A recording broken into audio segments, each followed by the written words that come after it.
Okay guys, this is the tools you are gonna need to change the power wire. You need a 10mm socket. Obviously the wrench, the screws that go right here, I already took them off.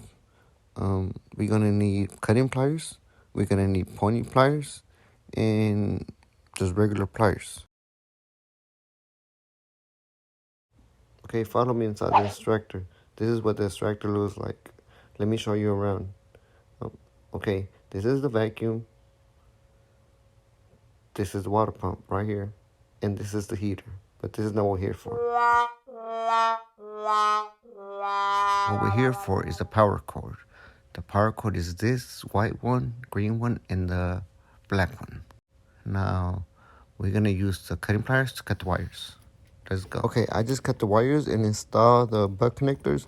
I found these in AutoZone. You can find them O'Reilly's, Home Depot, Lowe's, etc.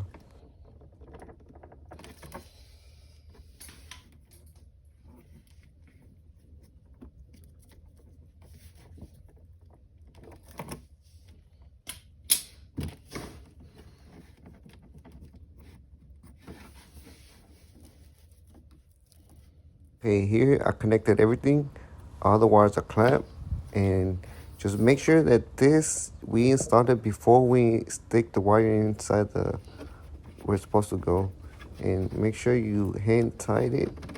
We don't need to break it. If you use the pliers, you might end up breaking it, so I don't recommend using the pliers.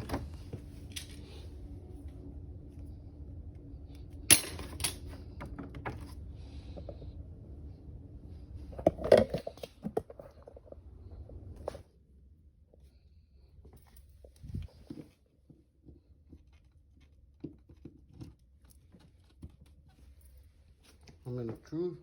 Open on the hook.